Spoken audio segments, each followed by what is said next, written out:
Welcome to this journey into one of Louisiana's most disturbing and carefully hidden chapters. I'm your guide through the shadows of history, and tonight we venture into a story that has been deliberately erased from official records, whispered about in hushed tones for over a century, and only recently begun to surface through fragmented evidence and testimonies that some wish had remained buried forever. Before we descend into this investigation, I want to know where you are right now. Are you listening to this alone in your room at midnight? Perhaps during your morning commute? Or maybe you're one of those brave souls who listens to these stories while walking through empty streets at dusk? Tell me in the comments below where you are and what time it is as you hear these words. Your presence matters in our community of truth seekers, and I read every single comment. Your theories, your observations, your own local legends, they all contribute to our collective investigation of the darkness that history tries to forget. Now let me take you back to March 1973, St. Mary Parish, Louisiana. A construction crew breaking ground for a new highway extension near the remnants of what locals called the old Ducroix place struck something that should not have been there. At first, they thought it was an old plantation cemetery, unmarked and forgotten as many were in that part of Louisiana. But what emerged from that red clay soil was not a cemetery.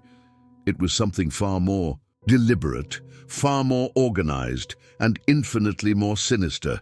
The workers uncovered a chamber, not a burial vault, but a constructed space approximately 12 feet deep, lined with limestone blocks that had been carefully mortared together.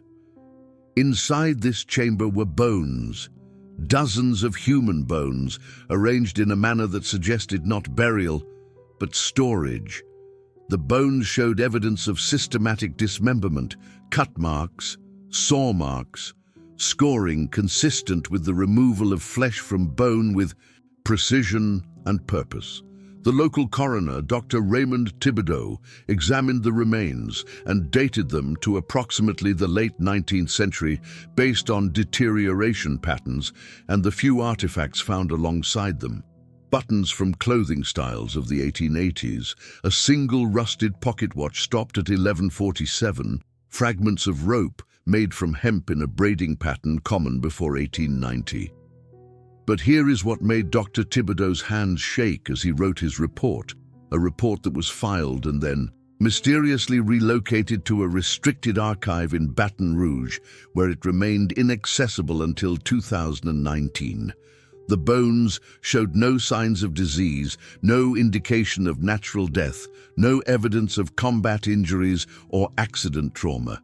They showed only one thing: butchering, professional, methodical butchering. The site was quickly sealed, the highway was rerouted, and for 2 years, nothing was said publicly about what had been found beneath the ruins of Belle Chêne Plantation. Until a graduate student named Michael Broussard, researching post-Civil War economic collapse in southern Louisiana, found a mention of the discovery in a footnote of a geological survey and decided to dig deeper. What he found would consume the next 7 years of his life and ultimately cost him his academic career when he refused to abandon his research, despite pressure from sources he would never publicly name. This is the story Michael Broussard uncovered. This is the story of Belle Chêne Plantation, of the Ducroix family, and of the winter of 1885, when something unspeakable began in that decaying mansion surrounded by dead cotton fields and abandoned slave quarters. This is the story of Marguerite Ducroix, her son Étienne, and the vanished souls whose names we are only now beginning to learn. This is the story of the Macabre supper. To understand what happened at Belle Chêne Plantation in 1885, we must first understand what Louisiana had become in the 2 decades following the Civil War. The world that Marguerite Ducroix inhabited was not simply one of economic hardship. It was a world of complete social collapse, of rage and resentment simmering beneath a thin veneer of defeated civility, of a way of life that had been built on the systematic brutalization of human beings, suddenly forced to confront its own mortality. Belle Chêne Plantation had been established in 1798 by Marguerite's grandfather, Claude Ducroix, a French immigrant who had fled the revolutionary chaos of France for the opportunities of Louisiana territory. By 1860, the plantation encompassed nearly 3,000 acres of prime cottonland along Bayou Teche, worked by 147 enslaved people whose names appear in inventory ledgers with the same casual notation as livestock and farm equipment. The Ducroix family represented old Louisiana aristocracy. They spoke French at home, maintained connections with New Orleans society, sent their sons to be educated in Paris and their daughters to finishing schools in Charleston.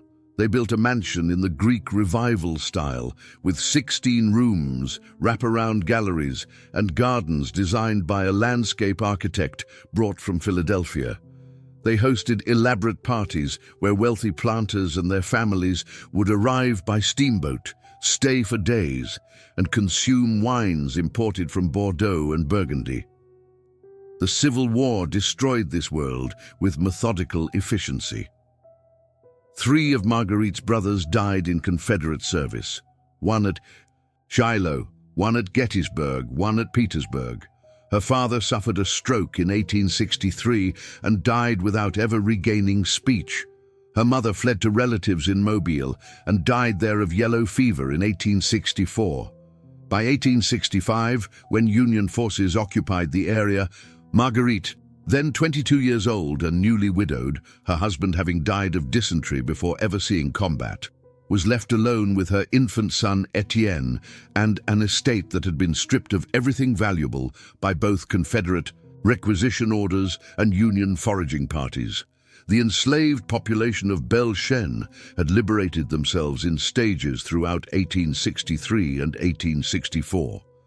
Some joined Union forces as they advanced through Louisiana. Others simply walked away, seeking family members sold years before to other plantations, or heading toward New Orleans, where the promise of freedom seemed more real than in the isolated countryside. By war's end, Belle Chêne was a ghost estate, 3,000 acres of overgrown fields, a mansion with broken windows and a roof that leaked in a dozen places, slave quarters standing empty, doors swinging in the wind.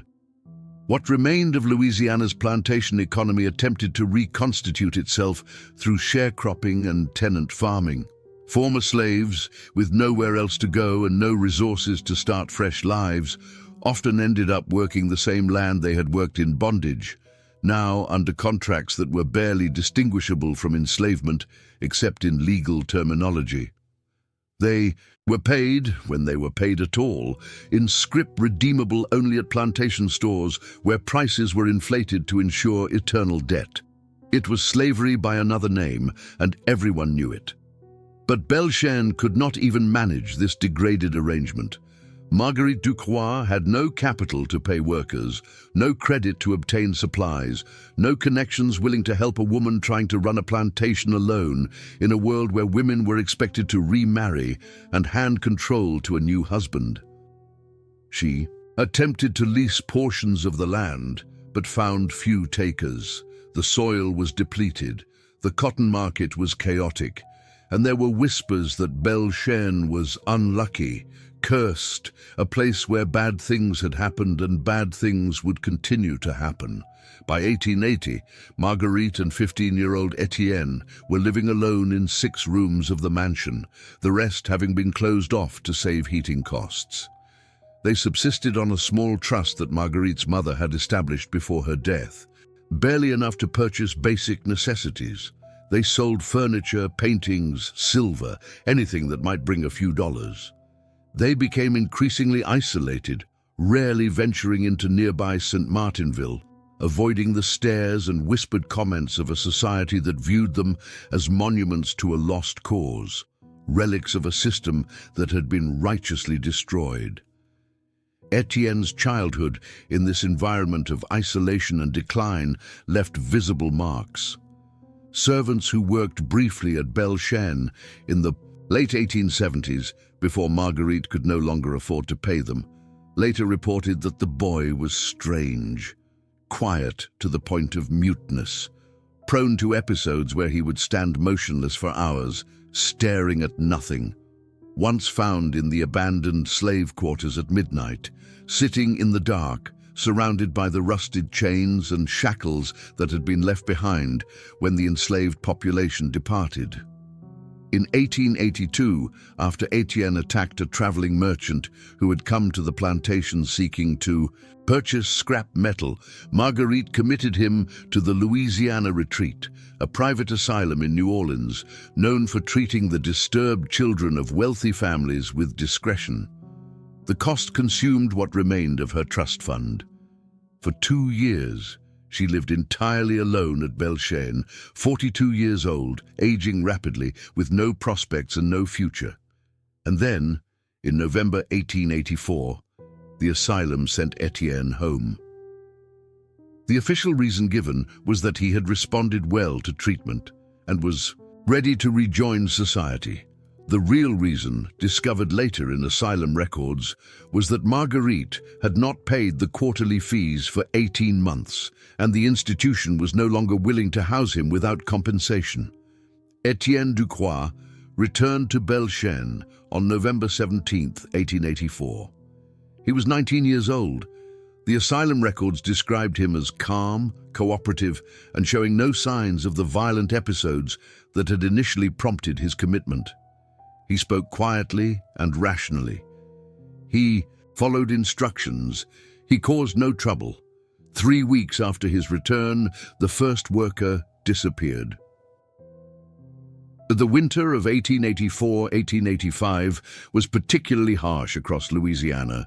Temperatures dropped to levels not seen in decades. Bayou Teche froze in places, something old-timers swore they had never witnessed before. Cotton that had been left unharvested in abandoned fields stood brittle and dead under grey skies. Wood smoke rose from chimneys throughout the parish as families burned whatever they could find to stay warm. In December 1884, Marguerite Ducroix did something she had not done in years. She hired workers, 3 men, all formerly enslaved at Belle Chêne before the war, who had returned to the area after failed attempts to establish themselves elsewhere. Their names were recorded in the fragmentary account books that Michael Broussard later discovered. Isaiah Clemens, age approximately 42. Marcus Webb, age approximately 38. Thomas Reed, age approximately 51. These men had nowhere else to go. The winter was brutal. Work was scarce. When Marguerite offered them employment clearing the overgrown fields, repairing the mansion's roof, and cutting firewood in exchange for food, lodging in the old slave quarters, and a small wage to be paid in spring, they accepted. What choice did they have? Isaiah Clemens had a younger sister, Sarah, who had managed to obtain an education through a freedmen's bureau school and had become a teacher. In early 1885, she arrived in St. Mary Parish to establish a school for black children in a small church near St. Martinville. Sarah was 28 years old, intelligent, determined, and possessed of a fierce commitment to documenting the truth of what black people had endured and continued to endure in the post-war South. She was also deeply concerned about her brother. Isaiah had written her a letter in late December 1884, shortly after beginning work. At Belle Chêne, the letter was brief, but something in its tone troubled her. He wrote that the work was hard but manageable, that Mrs. Ducroix was fair in her treatment, that the food was adequate. But then, in a final line that seemed added as an afterthought, he wrote, "There is something wrong with the boy. He watches us constantly and never speaks, only stares. Sister, I do not like his eyes." Sarah wrote back immediately, urging Isaiah to leave Belle Chêne and come stay with her. She would help him find other work. But her letter received no reply. She wrote again in January. No reply. In early February, worried now, she traveled the 12 miles to Belle Chêne Plantation to check on her brother in person. What she found there would haunt her for the rest of her long life. The mansion looked abandoned, windows shuttered, no smoke from chimneys despite the frigid temperature. The grounds were eerily silent. No sounds of work, no voices, no signs of life. Sarah walked around the main house, calling for Isaiah. No response. She approached the old slave quarters where the workers were supposed to be lodging. The doors stood open. Inside, she found blankets, a few personal items, but no people. Finally, she knocked on the front door of the mansion. After a long wait, the door opened. Marguerite Ducroix stood there, thin to the point of emaciation, wearing a dress that had once been elegant but was now stained and worn. Her hair, which had once been carefully styled, hung loose and grey. But her eyes were sharp, alert, and deeply hostile. When Sarah asked about Isaiah and the other workers, Marguerite's response was cold and immediate. They had left. They had been paid for their work in January and had departed, saying they were heading west to Texas, where opportunities were better. No, she did not know exactly when they left. No, they had left no messages. No, she had no forwarding information. Sarah knew immediately that this was a lie. Isaiah would never have left without telling her. He would never have abandoned his few possessions in the quarters, and he certainly would never have gone to Texas in the middle of winter without proper provisions. She pressed Marguerite, her voice rising. Where was her brother? What had happened to him? It was then that Sarah saw Étienne. He emerged from the shadows of the entrance hall behind his mother, moving with an odd, gliding gait. He said nothing, but his eyes fixed on Sarah with an intensity that made her skin crawl. This was what Isaiah had meant. Those eyes held something that was not quite human, a flatness that suggested an absence of everything that makes a person recognizable as a fellow soul. Marguerite noticed Sarah's reaction and stepped forward, partially blocking her view of her son. Her voice became harder, more threatening. The workers had left. If Sarah did not believe her, she was welcome to verify with the sheriff. But she should leave now. She was trespassing on private property. If she did not leave immediately, Marguerite would have her arrested. Sarah left, but she did not give up. She went directly to the sheriff's office in St. Martinville and filed a missing persons report. The sheriff, a man named Augustin Broussard, no relation to the researcher who would investigate this case 90 years later, listened to her story with visible skepticism. 3 black men had left a plantation where they were working. That happened constantly. They were unreliable, prone to wandering, unable to honor commitments. Probably they had indeed gone to Texas, or New Orleans, or anywhere but here. Sarah insisted. She showed him Isaiah's letter. She explained that her brother would never leave without contacting her. Sheriff Broussard's response was blunt. He would look into it, but she should not get her hopes up. And she should be careful about making accusations against white people, especially white women of good families, even fallen families like the Ducroix. That kind of talk could cause trouble for her.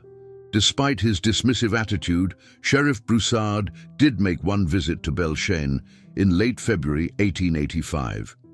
He rode out alone, spoke briefly with Marguerite Ducroix, and returned to town satisfied that nothing was amiss. In his official report, preserved in the parish archives, he wrote, "Spoke with Mrs. M. Ducroix regarding missing Negro workers. She states they departed of their own accord after receiving payment. No evidence of foul play. Matter closed." But the matter was not closed for Sarah Clemens. Over the following weeks, she began her own investigation. She spoke with shopkeepers in St. Martinville, asking if any of them had seen Isaiah, Marcus, or Thomas.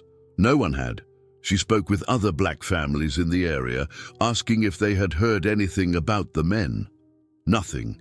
She even traveled to the train station, asking if anyone matching their descriptions had purchased tickets. No records existed.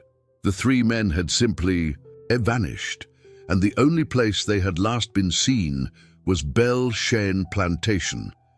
Tell me in the comments what you think happened to these men. What theory are you forming? Because we are only beginning to uncover the truth, and what comes next is darker than anything Sarah Clemens could have imagined in those early days of her investigation. Sarah Clemens was not a woman to accept injustice quietly. Teaching by day in her small church school, she began spending her evenings watching Belle Chêne from a distance. She would position herself in the woods that bordered the plantation property, wrapped in dark clothing, observing the mansion through gaps in the overgrown vegetation. For weeks, she saw almost nothing. The house remained dark most nights. Occasionally, a single candle would appear in an upstairs window, casting shadows that moved in ways she could not interpret from her distant vantage point. But then, in late March, she witnessed something that confirmed her worst. Suspicions and opened questions even more disturbing than simple murder. It was near midnight.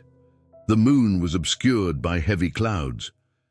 Sarah was about to abandon her watch for the night when she saw light appear in the mansion's windows. Not candlelight. Something brighter, more steady. Lamplight, multiple lamps illuminating the downstairs rooms with an intensity that suggested activity, preparation, purpose. Shortly after, she heard sounds, voices, though she could not make out words. The creak of a door, and then, most bizarrely, music. Someone was playing a piano.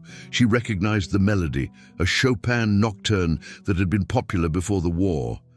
The music drifted across the empty fields, beautiful and utterly incongruous in this place of ruin and suspected death.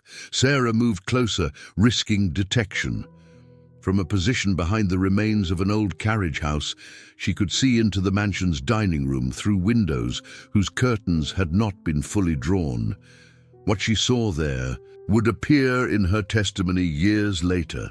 Testimony that was dismissed as the fantastical imaginings of an unstable woman seeking attention. The dining room was set for dinner. The table, which Sarah recognized from descriptions as one of the Ducroix family's prized possessions, was covered with a white cloth. Candelabras that must have been hidden away and preserved through all the years of decline stood on the table, their candles burning bright. Place settings of china and silver were arranged with careful precision, and at the table sat Marguerite and Étienne Ducroix, dressed as if for a formal social occasion. Marguerite wore a gown that must have been decades old, yellowed with age, but still recognizable as something that had once been expensive and beautiful. Étienne wore a suit that hung loose on his thin frame. They sat upright, maintaining posture as if guests might arrive at any moment. But no guests arrived. The two of them simply sat there, occasionally lifting, forks to their mouths, chewing slowly, swallowing deliberately. Sarah could not see what they were eating. The distance was too great, the light too uncertain. But she could see that they were eating, and that the ritual of it seemed to be what mattered to them. The maintaining of forms, the preservation of a world that no longer existed. This scene repeated itself several times over the following weeks. Always late at night, always the same ritual. The lighting of lamps, the setting of a table, the formal dress, the solitary meal consumed in silence, except for the occasional music from the piano that Marguerite would play before or after these strange suppers. Sarah began to understand that what she was witnessing was not simply eccentricity, it was madness, But madness did not explain where Isaiah and the others had gone. Madness did not explain the absolute certainty she felt that something terrible had happened and was perhaps still happening within those walls. She needed proof. She needed to get inside that house, and she needed to find what she increasingly believed must be there: evidence of murder. Sarah's opportunity came from an unexpected source. In April 1885, an elderly black woman named Henrietta came to her school seeking help. Henrietta had been enslaved at Belle Chêne before the war, working as a housemaid. She was now nearly 70 years old, living with relatives in St. Martinville, her health failing. She had heard about Sarah's search for information about the disappeared workers, and she had something to tell. Henrietta spoke of another woman, Celeste, who had been Belle Chêne's cook. Celeste had been renowned throughout the parish for her skill, trained in New Orleans French Creole cuisine, capable of producing meals that rivaled anything served in the finest houses. But Celeste had also been known for something else. She kept a journal. In an era when enslaved people were forbidden to read or write, Celeste had somehow learned, and she had recorded things about the family she served, things about what happened in that house. According to Henrietta, Celeste had died in 1866, shortly after the war's end, of pneumonia. But before her death, she had told Henrietta about her journal. She had hidden it, she said, in a place where it would be preserved, in a place where someday someone might find it and know the truth. The location she described was specific, beneath the floor of the old kitchen building, which stood separate from the main house, as was common in plantation architecture, to prevent fires from spreading, in the southwest corner, under a loose stone. Celeste had wrapped the journal in oilcloth and placed it in a tin box to protect it from moisture and decay.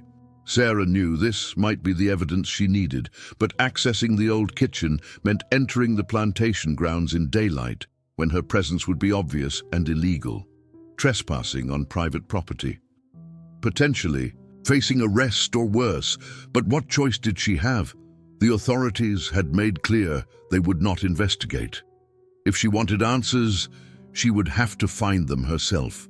On a Sunday in late April, knowing that Marguerite and Étienne sometimes traveled to St. Martinville for supplies, Sarah watched from the woods until she saw them depart in their aged wagon.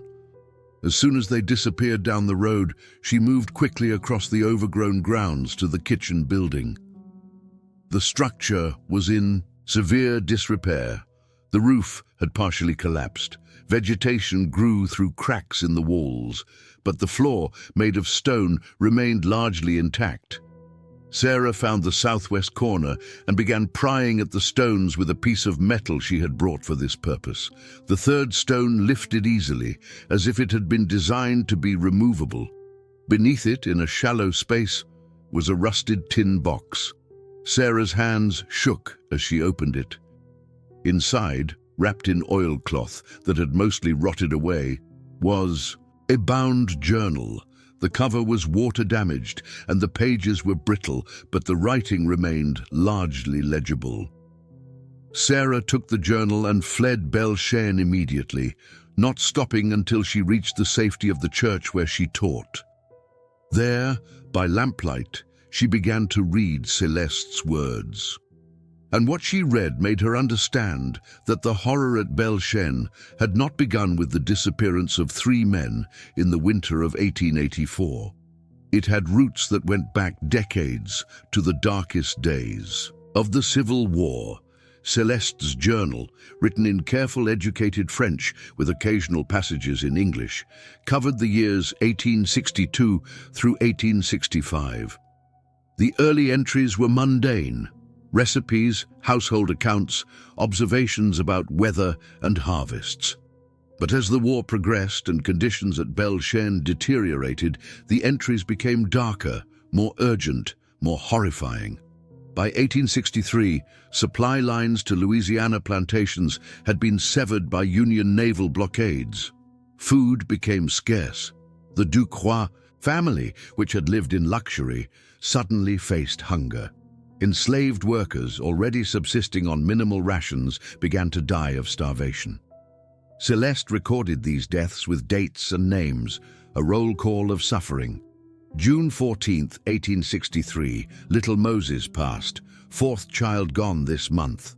In late 1863, Celeste made an entry that began to reveal something unspeakable. She wrote, "Madame insists I prepare meat, despite there being none.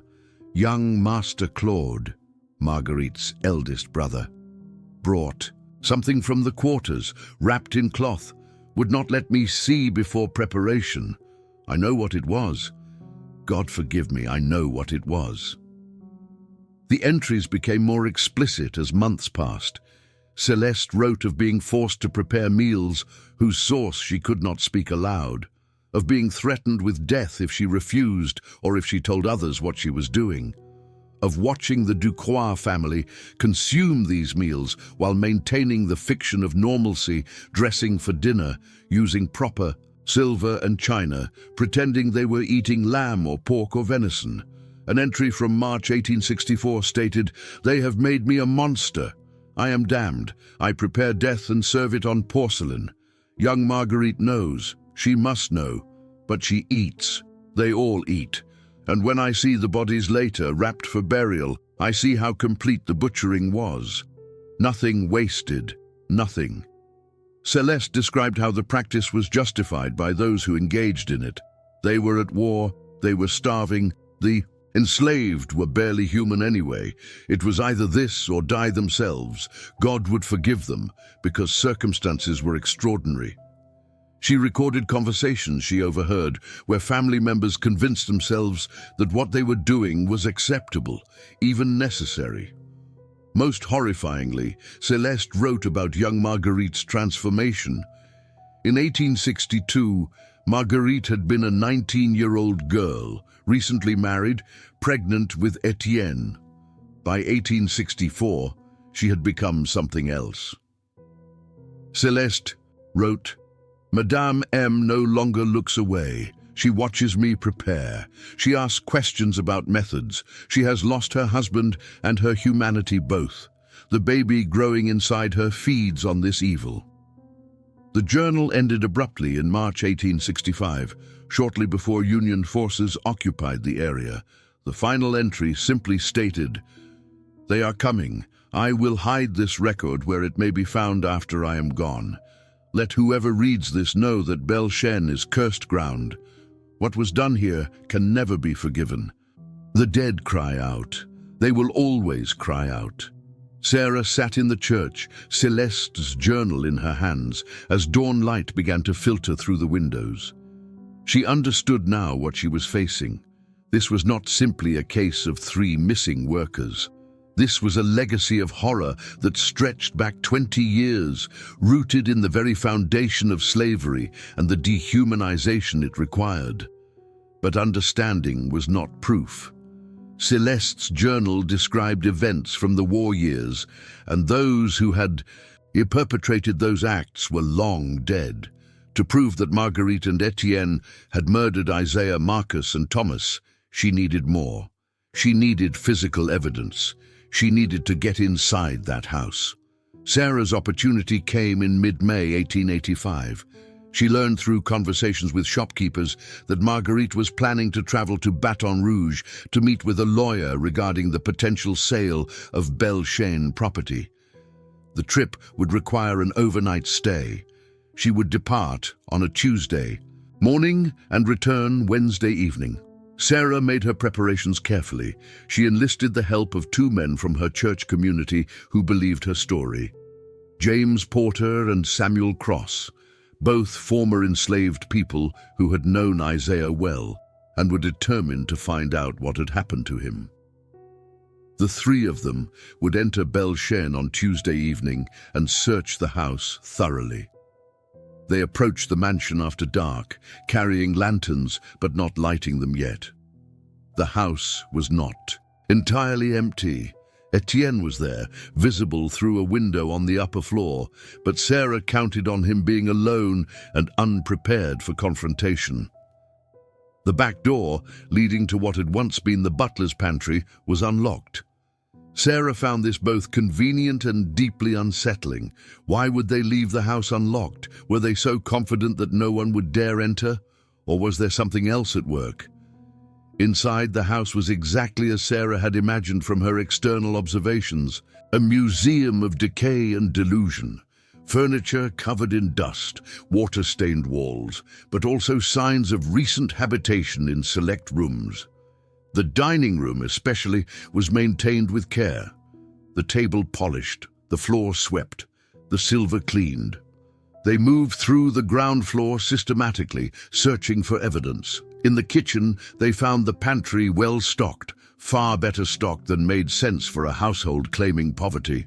Sacks of flour and sugar, preserved vegetables, and meat, a great deal of meat wrapped in cloth, stored in a cool pantry. Samuel unwrapped one of the packages. The meat inside was dark, with an odd texture.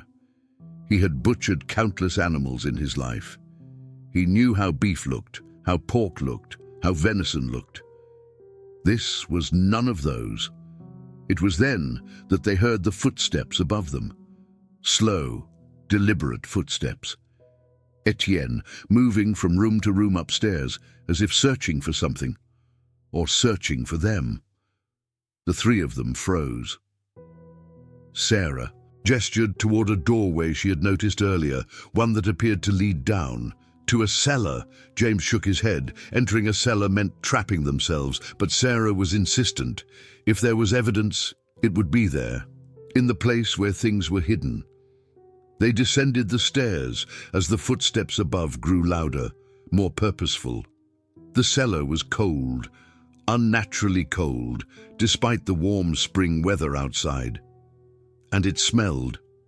A smell that Sarah recognized from her childhood. From times when animals had died in places where they could not be quickly removed. The smell of death, of decay. Their lanterns, now lit, revealed a space that had been converted into something between a root cellar and a butcher's workshop. Hooks hung from beams. A large wooden table stood against one wall, its surface scored with countless knife marks.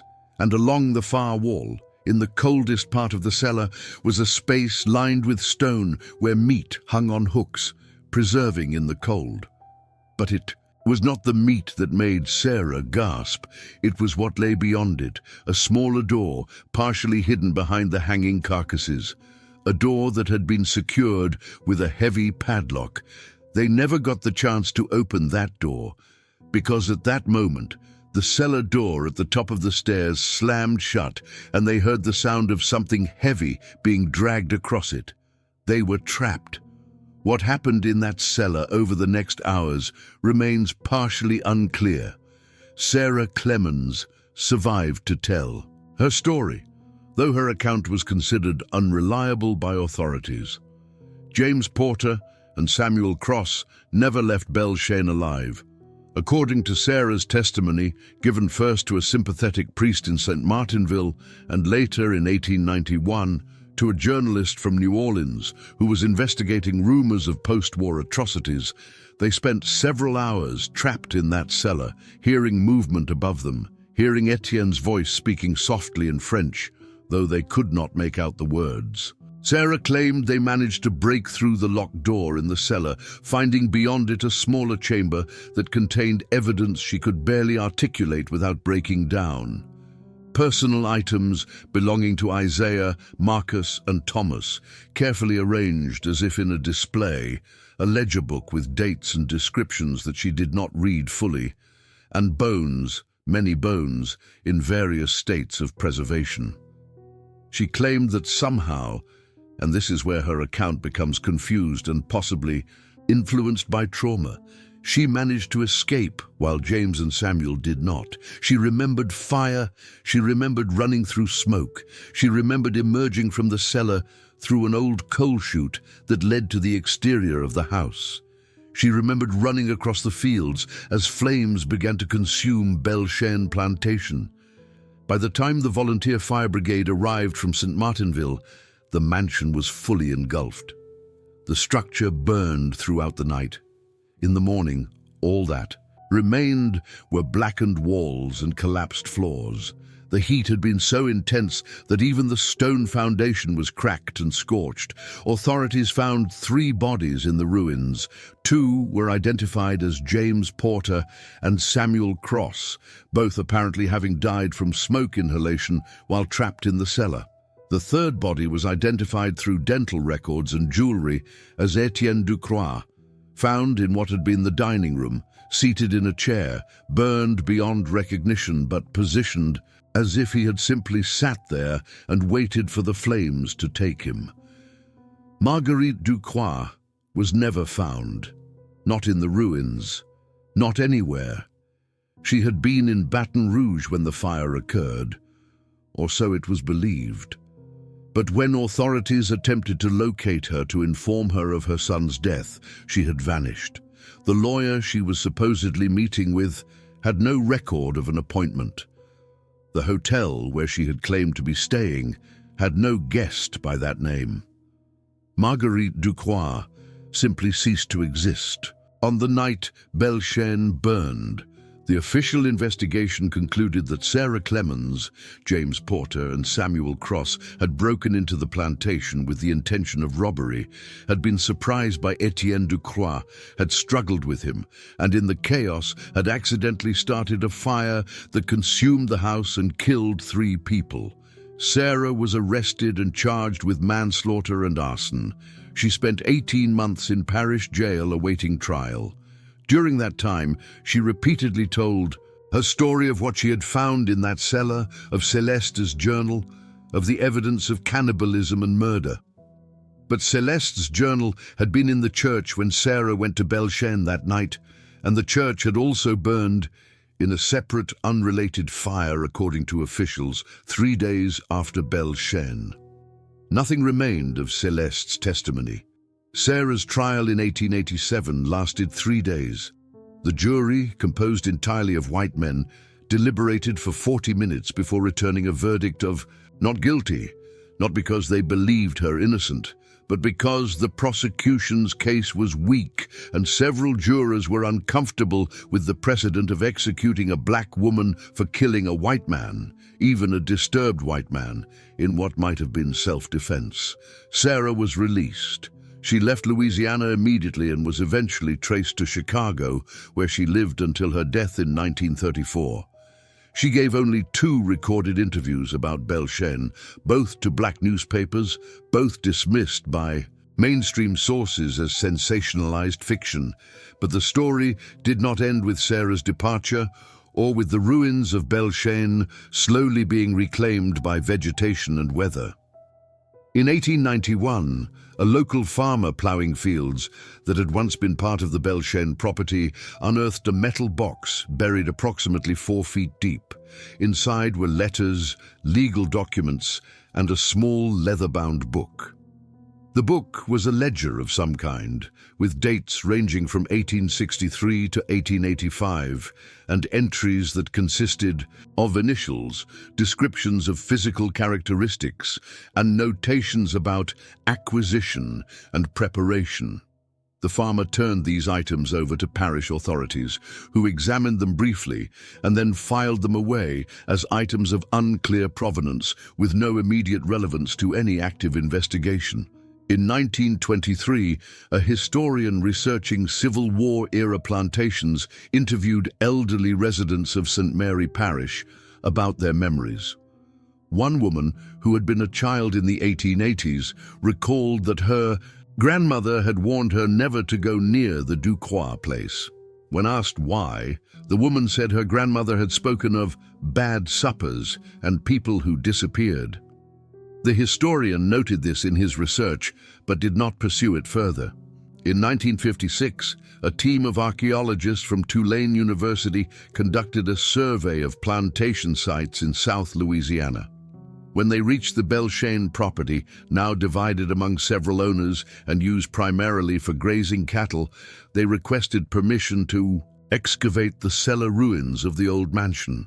Permission was denied by the primary landowner, who stated that nothing good would come from digging up that place and that it should be left to rot in peace. In 1967, a writer for a true crime magazine attempted to investigate the Belle Chêne story after reading Sarah Clemens's 1891 interview. He traveled to St. Mary Parish and began asking questions. Within a week, he received a visit from two men who identified themselves as representatives of local property owners. They strongly suggested he discontinue his research and leave the area. He complied. And then came 1973, and the highway construction, and the chamber filled with bones. Dr. Thibodeau's forensic analysis, conducted in secret and with limited resources, determined that the bones represented at least 12 individuals. The cut marks and scoring patterns indicated systematic butchering performed by someone with knowledge of anatomy. Several of the skulls showed evidence of blunt force trauma that would have been immediately fatal. This was not a burial site, this was a disposal site. DNA analysis was in its infancy in 1973, and the samples that were taken from the bones degraded in storage before modern techniques could be applied. But one detail emerged that would later prove significant. Fabric fragments found with the bones included buttons stamped with the letters USA, standard issue for Union Army uniforms. These were not enslaved people from the Civil War era. These were victims from after the war ended. Michael Broussard, the graduate student who stumbled upon this case in 1975, spent the next 7 years trying to piece together what had happened at Belle Chêne. He located Sarah Clemens's interviews. He found the 1891 metal box with its ledger in a state archive where it had been misfiled and forgotten. He interviewed descendants of people who had lived in St. Mary Parish in the 1880s. He created a timeline of disappearances in the area. Between 1865 and 1885, 27 individuals, mostly black men, mostly laborers, all vanished without trace. His doctoral dissertation, submitted in 1982, argued that Belle Chêne Plantation had been the site of a series of murders motivated by a combination of economic desperation, racial hatred, mental illness, and, most controversially, ritualistic cannibalism rooted in practices that had begun during the starvation years of the Civil War. His dissertation was rejected. He was told the evidence was too circumstantial, the conclusions too inflammatory, and the topic too sensitive for academic approval. He was encouraged to choose a different subject. When he refused, he was quietly dismissed from the graduate program. Broussard continued his research independently for several more years, but without institutional support or access to archives, his progress stalled. He died in 1991, his work unpublished, except for a few articles in regional history journals that carefully avoided his most disturbing conclusions. But fragments continued to surface. In 2003, renovations on a house in St. Martinville revealed a cavity in a wall containing letters written in the 1880s between two women, sisters, one of whom wrote, "Do not believe what they say about the teacher woman. I knew her. She spoke truth. The Ducroix were devils." In 2015, a metal detector enthusiast searching what had been Belle Chêne property found a buried metal case containing surgical instruments from the 1880s, including several bone saws and knives of a type used by butchers. And in 2019, when the state of Louisiana began digitizing old archives, researchers found Dr. Thibodeau's original 1973 report, which had been buried in a restricted file. The report was made public, and suddenly the Belle Chêne case was reopened, at least in academic circles. So what really happened at Belle Chêne Plantation between 1863 and 1885? What drove Marguerite Ducroix and her son to commit acts that defy incomprehension? And what became of Marguerite after she vanished in the spring of 1885? The answers remain elusive, wrapped in layers of suppressed evidence, destroyed records, and a collective desire to forget that such things could have happened at all. Theory 1 suggests that what occurred at Belle Chêne began as survival cannibalism during the Civil War years, when starvation was real and the enslaved population was viewed as less than human by those who owned them. According to this theory, the Ducroix family, facing death by starvation, made an unspeakable choice and then found themselves unable to return from it. The practice became ritualized, a way of maintaining their sense of superiority and control even as their world collapsed. Marguerite, who participated in these acts while pregnant with Étienne, transferred something to her son, whether trauma, madness, or learned behavior, that manifested when he returned from the asylum. The murders of Isaiah Clemens, Marcus Webb, and Thomas Reed were continuations of a pattern that had been established 20 years earlier. Theory 2 posits that Marguerite and Étienne suffered from a shared psychotic disorder, a condition where delusions are transmitted between two people in close relationship. In this interpretation, Marguerite's isolation and economic desperation triggered a break from reality, in which she retreated into pre-war fantasies of aristocratic life, complete with elaborate dinners that required victims to supply. Étienne, raised in this environment and then institutionalized during his formative years, returned home with his own fragile psyche and was drawn into his mother's delusions. The cannibalism was real, but motivated by madness rather than deliberate evil. Theory 3 is darker and more troubling. This theory suggests that what happened at Belle Chêne was not madness at all, but a conscious choice rooted in the fundamental evil of slavery itself. The plantation system had been built on viewing human beings as property, as things to be used and consumed. When that system collapsed, some of those who had benefited from it could not accept the new reality. The murders and cannibalism were acts of defiance, expressions of a worldview that insisted on the right to treat black bodies as resources to be exploited in any way desired. Marguerite and Étienne were not insane.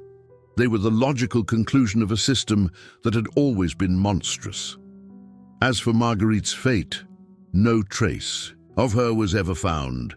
Some believe she died shortly after fleeing Belle Chêne, perhaps by suicide, perhaps by accident, her body lost in the bayous or swamps that surrounded the area. Others believe she assumed a new identity and lived out her life elsewhere, perhaps in another state, perhaps even another country.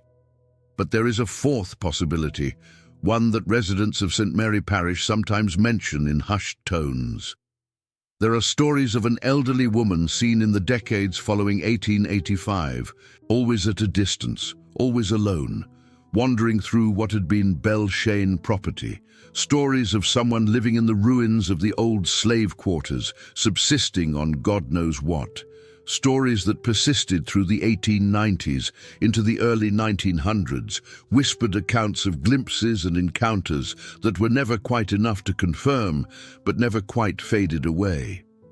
If these stories have any truth to them, and they almost certainly do not, being the products of local legend and the human need to extend mysteries beyond their natural conclusions, then Marguerite Ducroix may have lived for years in the wreckage of her former life, a ghost haunting the scene of her crimes, unable or unwilling to leave the only place that still held meaning for her.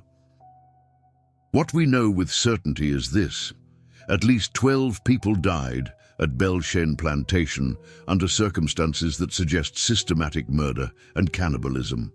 The evidence we have is fragmentary but consistent. The testimonies we possess are troubling but coherent, and the bones that were discovered in 1973 tell a story that cannot be dismissed or explained away. Belle Chêne Plantation stands now only in ruins scattered across private property. The land has been divided, sold, resold. Houses have been built on parts of it. Cattle graze where cotton once grew. But people who live there still report strange things. Cold spots in certain areas. The smell of cooking meat where no one is cooking. the sound of piano music drifting across empty fields on quiet nights. And to this day, more than a century after the fires that consumed the mansion, no one who knows the history of that place will eat dinner there after dark. The legacy of the macabre supper lingers, a reminder that the worst horrors are not supernatural. They are the things that human beings choose to do to one another when they have decided that some lives have no value at all. Thank you for joining me on this investigation. If this story has affected you, if you have theories about what really happened, or if you know of similar cases in your area, please share in the comments below. Subscribe to our channel and ring the notification bell to join our community of truth seekers as we continue to explore the darkest chapters of history that others would prefer remained buried. Until our next journey into the shadows, remember, the past is never truly dead. It is not even past. Good night and stay curious.